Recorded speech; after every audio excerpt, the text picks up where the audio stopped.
Ito na yung ano namin, pang 3 days na harvest.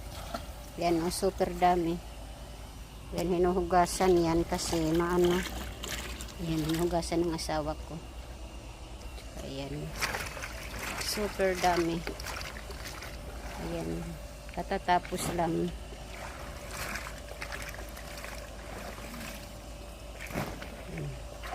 Ayan.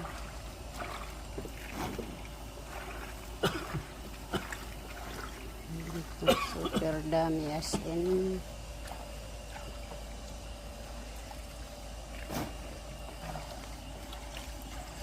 Ang lalaki. Ito pula pati. Bili na kayo, bili. Ito po yung ginagawang chili powder. Papadry muna. Yan.